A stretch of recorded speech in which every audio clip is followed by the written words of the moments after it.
শুভ সকাল বন্ধুরা, কেমন আছো সবাই? আশা করি খুব ভালো আছো, সুস্থ আছো, আর আমরাও ভালো আছি।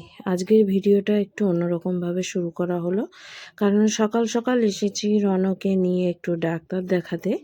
এসেছি হচ্ছে আমাদের এই লালবাগ হাসপাতালে, সরকারি হাসপাতালে। আজকে হচ্ছে এখন বসে রয়েছি হচ্ছে ওই টিকিট কাউন্টারের পাশে, মানে আমি একাই বসে রয়েছি। তোমাদের দাদাভাই গিয়েছে রনকে নিয়ে ডাক্তার দেখাতে।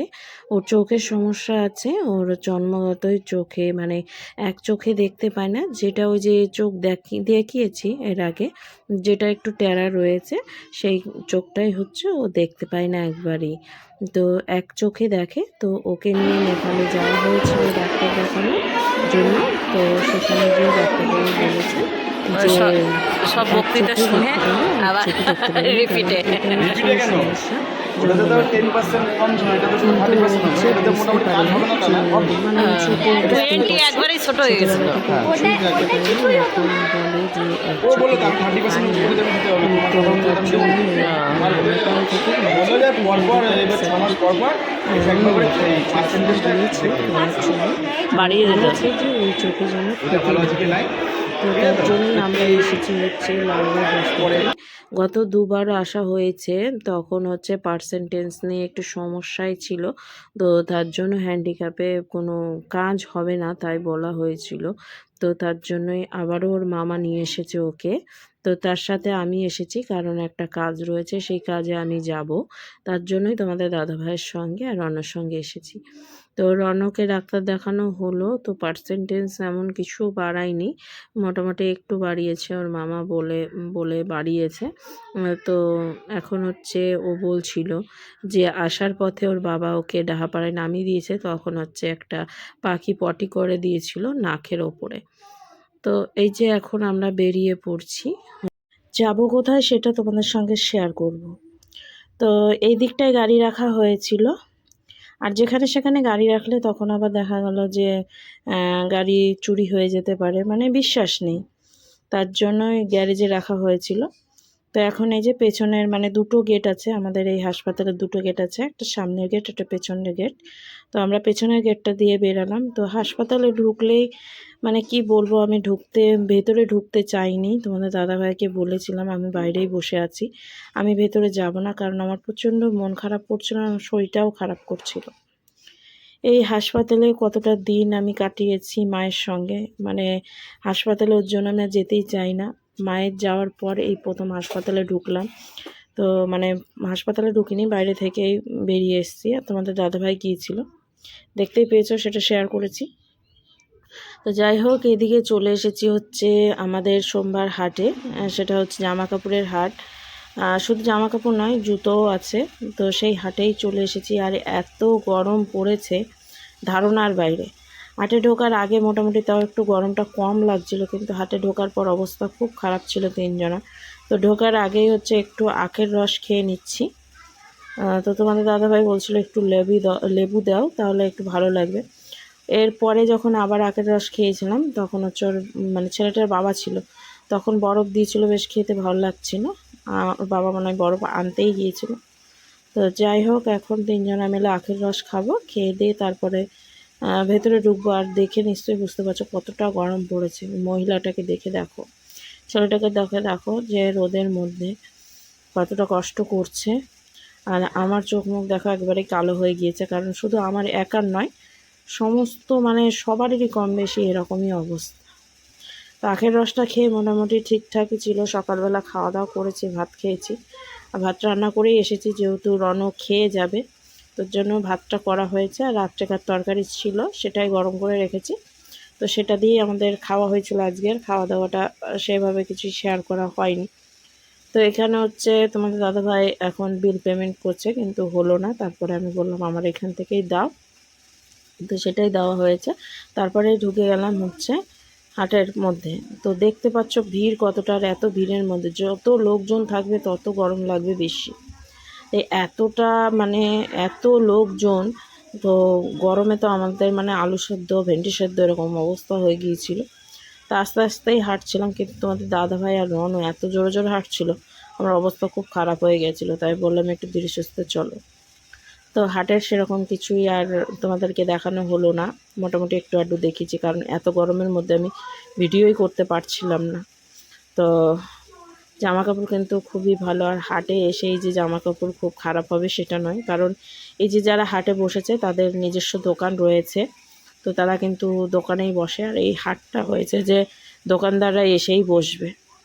তো অনেকের হয়তো চিন্তা ভাবনা রয়েছে যে হাটে গিয়েছে, হাটের জিনিস ভালো নয়, এটা নয় সেটা নয়, সেটা নয়, কারণ আমাদের এই বাজারে, কুর্মিতলা বাজারে যেই লোকটা বসে সেই লোকটাই হাটে বসে। তো এখন হচ্ছে হাট থেকে বেরিয়ে পড়লাম কিছু কিছু জিনিস বাজার করে নিয়ে, সেটা তোমাদেরকে দেখানো হয়নি, কারণ আমি সেলাই করতে পাঠিয়ে দিয়েছিলাম রনর হাত দিয়ে, তার জন্য কিছু শেয়ার করতে পারিনি। আর আমাদের অবস্থা দেখো, একটু গাড়িতে চেপেছি তাই খুব ভালো লাগছে, আর না হলে আমাদের অবস্থা একবারে, তিনজনের মুখই দেখো একবারে কালো ভূতের মতো হয়ে গেছে, আমাকে তো পুরো পেট নিয়েই লাগছে। যাই হোক, এখন আমরা স্টেশনের পাশ দিয়েই যাচ্ছি, কারণ স্টেশনে হচ্ছে পড়েছে, গেট পড়েছে, প্রচুর ভিড়, তার জন্য সাইডের রাস্তাটা দিয়ে যাচ্ছি, তারপর নাকরতলা হয়ে যাব। কই গোপালের সঙ্গে কথা বল। তো আমরা এসে গেছি বাড়িতে, আর এই যে দেখো অবস্থা একবারে গেছে, কি অবস্থা হয়েছে দেখো, লাইট জ্বলাচ্ছে ওখানে, আরে আলু সেদ্ধ, ডিম সেদ্ধ হয়ে গেছে সব, আর গুড্ডি এলো এইমাত্র, আর আমাদের অবস্থা দেখবা, এই যে আমি একবারে আলু হয়ে গেছি, ঠিক আছে। বলছি তোমার তোমার ন্যাংটা ফ্যানটা চালিয়ে দাও, ঠান্ডা ঠান্ডা হাওয়া আছে। কি কথা। আর এই যে কী কী জিনিস নিয়ে আসলাম আমি দেখাবো তোমাদেরকে পরে, এখন আর দেখাতে পারছি না, কারণ অবস্থা খুব খারাপ। এনার আবার ডিউটি আছে, এনাকে আবার রাখতে যাবে, অনেক ঝামেলা। আর এনে লাফালাফি শুরু করেছে। তো এদিকে বাড়ি থেকে চলে আসলাম কাকিমাদের বাড়িতে, একটু দরকার আছে কাকিমাদের বাড়িতে আমার।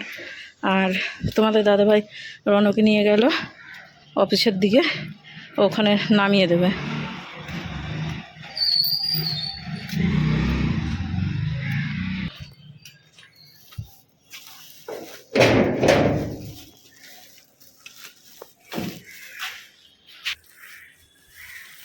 আর এই যে আমি সিঁড়ি উঠছি, এতেও কষ্ট হয়ে যাচ্ছে, বুঝেছো, এত গরম, কি বলবো তোমাদেরকে। কাকিমা,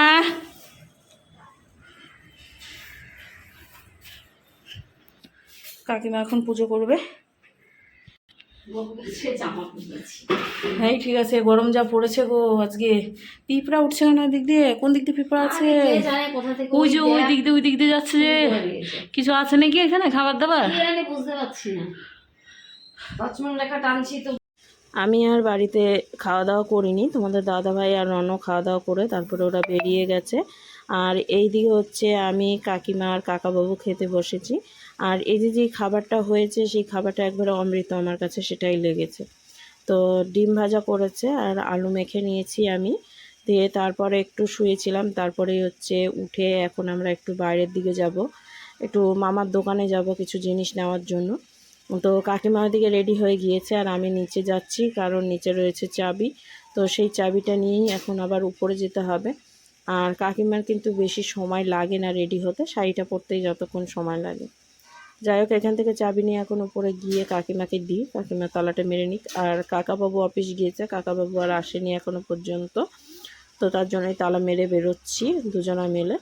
আর আমার এইখানে থাকার একটাই কারণ, সেটা কাকিমা বললো যে তুই থাক, তাহলে সন্ধ্যার দিকে আমি আর তুই বেরোবো একসাথে, তার জন্যই থেকে গিয়েছি। আর এক ঘুম মেরে নিয়েছি কাকিমার সঙ্গে, ঘুম সেরকম হয়নি, আলগা জায়গা সেহেতু ঘুম সেরকম হয়নি। আর দুপুরবেলা আমার ঘুমোলে একটু শরীর খারাপ করে, তোমরা ভালো করেই জানো। তো এই যে আমাদের মহারানী সেজেছে কত সুন্দর, দেখতেই পাচ্ছ। এখন নিচে যাব, নিচে গিয়ে নিচের গেটে তালাটা মারবো। আর নিচের গেটটা যেহেতু লোহার, তো সে গেটটা না ভেতর দিক দিয়ে মানে খুলতে সুবিধা, কিন্তু লাগাতে একটু অসুবিধা হয়ে যায়, কারণ হচ্ছে নতুন লাগানো হয়েছে দরজাটা, লোহার দরজা, তার জন্য একটু কড়া হয়ে গিয়েছে। তো এই দেখো কাকিমার একবার হালুয়া টাইট, লাগাতেই পারছিল না, তাই আমি আবার জিজ্ঞাসা করছিলাম কি লাগাতে পারছো না, বলছে না। দিয়ে তারপরে এই যে ফাইনালি লাগিয়ে দিল, এখন তালাটা মারবে, দিয়ে তারপর দুজনে মিলে বেরিয়ে পড়বো। আর ভিডিওটা সেভাবে মানে শেষই করতে পারিনি। তো যাই হোক, এই যে আমি একটু রেডি হয়ে গিয়েছি, কাকিমার লিপস্টিক পরেছি, আর কিছুই নিইনি, চুলটা বেঁধে নিয়েছি, চুলে দিয়েছি তেল, তার জন্য অত চিপকু চিপকু লাগছে। তো এখন হচ্ছে মামার দোকানে চলে যাব, দিয়ে কিছু জিনিস নিয়েছি, সেটাও শেয়ার করিনি তোমাদেরকে। তো চলো এখন সোজা মামার দোকান থেকে একবারে সোজা বাড়ি চলে যাব, বাড়ি গিয়ে দেখা হচ্ছে। তো এইদিকে এই যে বাড়ি চলে এসেছি কাকিমাদের বাড়ি থেকে, আর সারাটা দিন কি করলাম সেরকম ভাবে কিছুই দেখাতে পারলাম না। তো এসে কাকিমাদের বাড়ি থেকে প্যান্টটা খুলে দিয়েছো তো। আর ওইদিকে গোপাল সোনা কি করছে?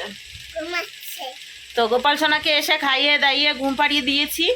আর কাকিমাদের বাড়ি থেকে এসে এই কাজগুলো করলাম। তারপরে গুড্ডি এলো, গুড্ডিও দেখলো গোপাল সোনার ঘুমানো, তাই তো। ও তো গুড্ডি এসেই বলে, একটু ভিডিও করো না আমার, একটু ভিডিও করো না। দেখো দেখো দেখো কি বদমাইশি শুরু করেছে, তাহলে বলছে।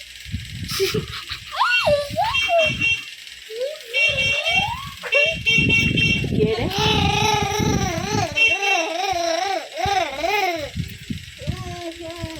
কি করে তাহলে বোঝো।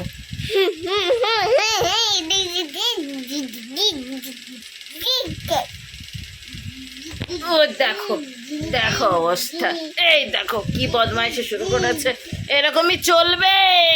তো রানীর অবস্থা দেখতেই পাচ্ছ, এরকম রানী এসে এসেই আমার সঙ্গে এরকম মানে ফাজলামি মারে, আর ওর এরকম করতে বেশ ভালোই লাগে। তো এখন একটু ওর সঙ্গে সময় কাটাচ্ছি, আর ওদিকে গোপাল সোনাও তো শুয়ে গিয়েছে। যাই হোক, চলো ভিডিওটা শেষ করি এখানেই, আবার একটা নতুন ভিডিওর সঙ্গে দেখা হচ্ছে আগামী দিন। ততক্ষণ তোমরা সুস্থ থেকো, ভালো থেকো। তো আজকের মতো টাটা।